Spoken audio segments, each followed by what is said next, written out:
성자와 성령의 이름으로 아멘. 에zekiel 예언서의 말씀입니다. 죽은 듯 느껴지는 유배 생활에 시달리던 이스라엘, 살아도 산 것이 아닌 생활 속에 있을 때 하느님은 이스라엘의 희망을 이야기하십니다. 무덤으로 느껴지는 생활, 그 속에 하느님의 약속은 바로 자신들의 제자리로 돌아가게 하시리라는 것입니다. 절망적인 순간에서 벗어나지 못하면 하느님이 계시지 않는다고 느껴지는 이들에게도 하느님의 약속은 분명히 지켜집니다. 몇 번이고 넘어진 이의 삶이라도 오직 하느님만은 그를 포기하지 않으십니다. 주 하느님께서 이렇게 말씀하신다. 나 이제 너희 무덤을 열겠다. 그리고 내 백성아, 너희를 그 무덤에서 끌어내어 이스라엘 땅으로 데려가겠다. 내 백성아, 내가 이렇게 너희 무덤을 열고 그 무덤에서 너희를 끌어올리면 그제야 너희는 내가 주님임을 알게 될 것이다. 내가 너희 안에 내 영을 넣어주어 너희를 살린 다음 너희 땅으로 데려다 놓겠다. 그제야 너희는 나 주님은 말하고 그대로 실천한다는 사실을 알게 될 것이다. 주님의 말이다. 주님의 말씀입니다. 하느님 감사합니다. 주님께는 차이가 있고 풍요로운 구원이 있네. 깊은 구렁 속에서 주님 당신께 부르신나이다. 주님 제 소리를 들어주소서. 애원하는 제 소리에 당신 귀를 기울이소서. 주님 당신이 죄악을 헤아리신다면 주님 감당할 자 누구이리까? 당신은 용서하는 분이시니 사람들이 당신을 경외하리이다. 나 주님께 바라네. 내 영혼이 주님께 바라며 그분 말씀에 희망을 두네. 내 영혼이 주님을 기다리네. 파수꾼이 새벽을 기다리기보다 이스라엘이 주님을 더 기다리네. 주님께는 자애가 있고 풍요로운 구원이 있네. 바로 그분이 이스라엘을 모든 죄악에서 구원하시리라. 사도 바오로의 로마서 말씀입니다. 사도 바오로는 우리가 하느님 안에 있어야 한다는 이야기를 전하면서 육안에 있는 사람들을 말합니다. 하느님을 거절하고 현실에 산다고 말하는 사람들 뿐만 아니라 하느님을 믿는다 말하면서도 현실적인 가치가 하느님과 분리된 듯 살아가는 이들은 사도의 이야기처럼 그리스도께 속한 이가 아닙니다. 현실에서 하느님의 영이 살아있지 않다면 우리는 하느님을 위로와 비난 혹은 변명의 도구로 여길 뿐 그분을 믿는 것도 따르는 것도 아니기 때문입니다. 우리는 하느님의 영 안에서 세상을 보고 살아 세상을 구원해야 할 사람들입니다. 형제 여러분, 육안에 있는 자들은 하느님 마음에 들 수 없습니다. 그러나 하느님의 영이 여러분 안에 사시기만 하면 여러분은 육안에 있지 않고 성령 안에 있게 됩니다. 누구든지 그리스도의 영을 모시고 있지 않으면 그는 그리스도께 속한 사람이 아닙니다. 그러나 그리스도께서 여러분 안에 계시면 몸은 비록 죄 때문에 죽은 것이 되지만 의로움 때문에 성령께서 여러분의 생명이 되어주십니다.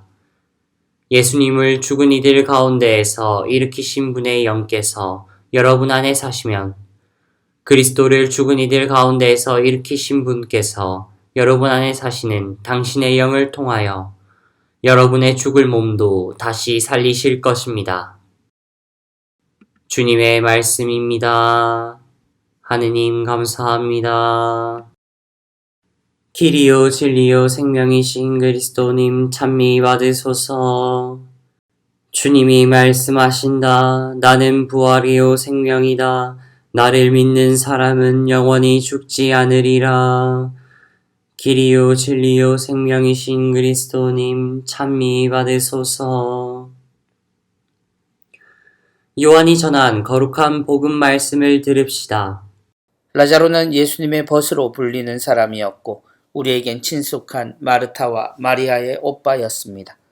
그의 죽음을 둘러싼 이야기는 우리에게 많은 혼란을 가져옵니다. 그가 무덤을 열고 다시 살아나지만 풀리지 않는 질문이 계속됩니다. 지금 우리의 견해도 엇갈립니다. 사랑하는 이의 죽음을 왜 예수님은 그냥 두셨을까의 의문부터 예수님 눈물의 의미, 그리고 주님 말씀에 대한 신앙을 고백한 마르타가 무덤의 돌을 치우라는 주님을 막아선 이유까지 혼란스러운 주제들이 얽혀 등장합니다. 그럼에도 하느님 안에서 사랑받는 이의 삶은 언제까지 살아있다는 것을 보여주신 주님과 하느님께 믿음을 고백하면서도 그 뜻을 제대로 알아듣지 못하고 믿지 못하는 마르타와 마리아가 보여주는 우리의 모습에 눈물 흘리시는 주님은 분명해 보입니다. 지금 세상은 걱정과 불안 속에 어느 때보다 질문과 간청으로 가득합니다. 그 속에서 우리의 태도는 그 어느 때보다 그리스도를 따라야 합니다. 절망한 이에게 다가가 희망을 말하고 끝까지 그 죽음 앞에서 사람들을 살려내시는 유일한 주님처럼 눈물 속에서도 사랑함을 보여야 할 때입니다. 그때 어떤 이가 병을 앓고 있었는데 그는 마리아와 그 언니 마르타가 사는 베타니아 마을의 라자로였다. 마리아는 주님께 향유를 붓고 자기 머리카락으로 그분의 발을 닦아드린 여자인데 그의 오빠 라자로가 병을 앓고 있었던 것이다. 그리하여 그 자매가 예수님께 사람을 보내어 주님께서 사랑하시는 이가 병을 앓고 있습니다 하고 말하였다. 예수님께서 그 말을 듣고 이르셨다. 그 병은 죽을 병이 아니라 오히려 하느님의 영광을 위한 것이다. 그 병으로 말미암아 하느님의 아들이 영광스럽게 될 것이다. 예수님께서는 마르타와 그 여동생과 라자로를 사랑하셨다. 그러나 라자로가 병을 앓고 있다는 말을 들으시고도 계시던 곳에 이틀을 더 머무르셨다. 예수님께서는 그런 뒤에야 제자들에게 다시 유다로 가자 하고 말씀하셨다. 제자들이 예수님께 스승님, 바로 얼마 전에 유다인들이 스승님께 돌을 던지려고 하였는데 다시 그리로 가시렵니까? 하자 예수님께서 대답하셨다. 낮은 12시간이나 되지 않느냐? 사람이 낮에 걸어다니면 이 세상의 빛을 봄으로 어디에 걸려 넘어지지 않는다. 그러나 밤에 걸어다니면 그 사람 안에 빛이 없으므로 걸려 넘어진다. 이렇게 말씀하신 다음에 이어서 우리의 친구 라자로가 잠들었다. 내가 가서 그를 깨우겠다 하고 그들에게 말씀하셨다.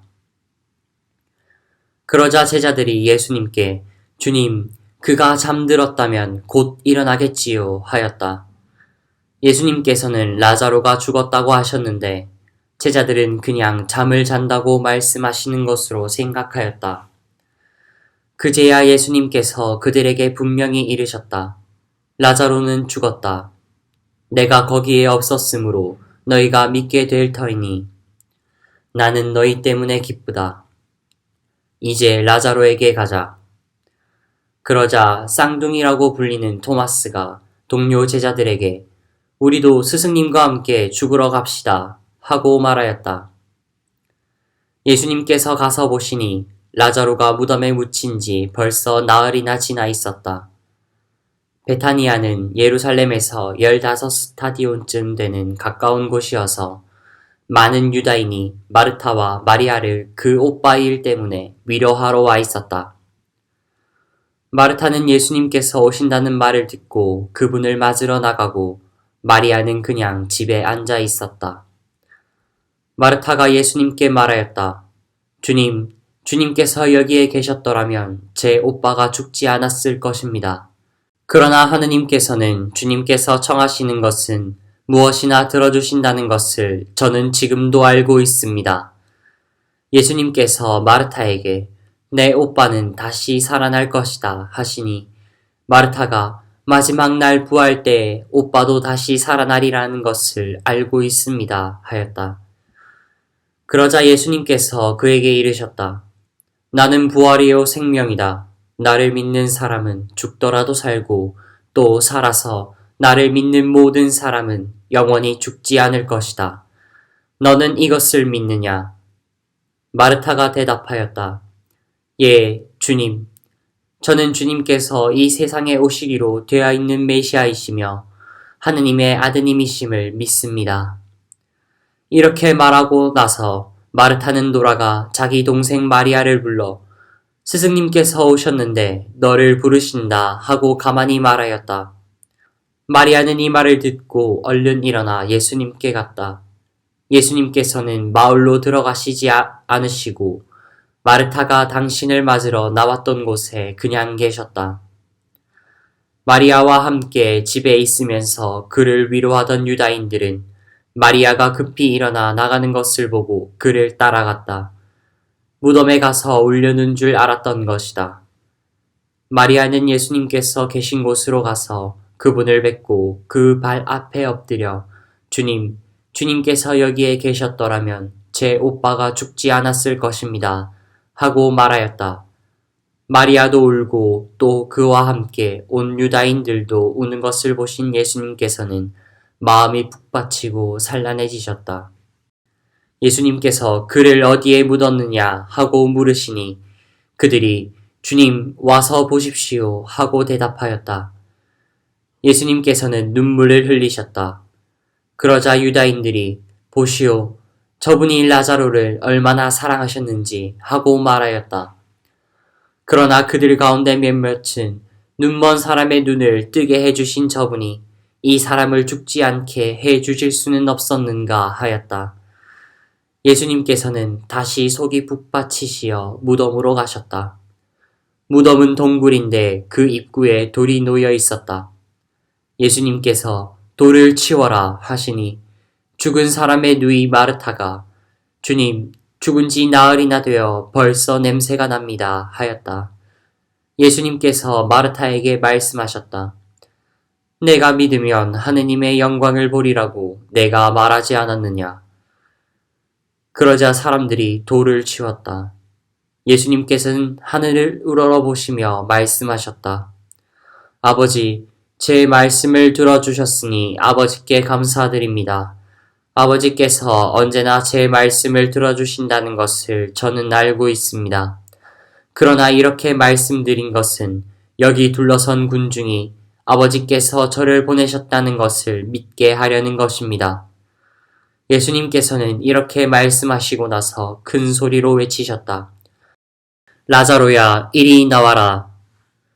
그러자 죽었던 이가 손과 발은 천으로 감기고 얼굴은 수건으로 감싸인 채 나왔다. 예수님께서 사람들에게 그를 풀어주어 걸어가게 하여라 하고 말씀하셨다. 마리아에게 갔다가 예수님께서 하신 일을 본 유다인들 가운데에서 많은 사람이 예수님을 믿게 되었다. 주님의 말씀입니다. 그리스도님 찬미합니다. 성부와 성자와 성령의 이름으로 아멘.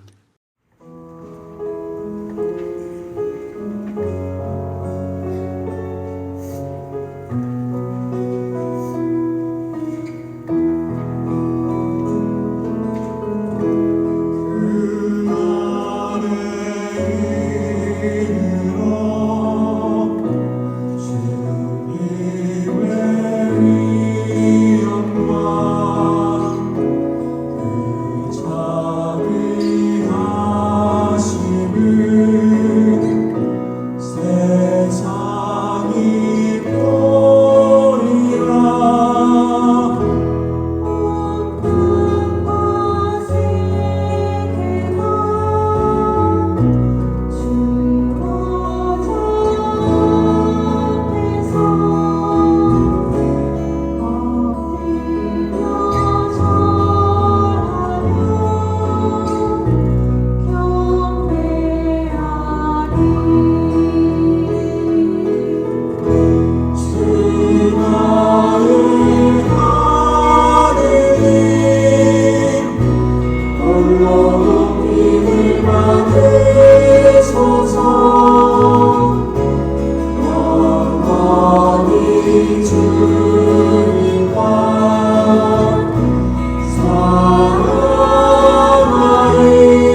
주여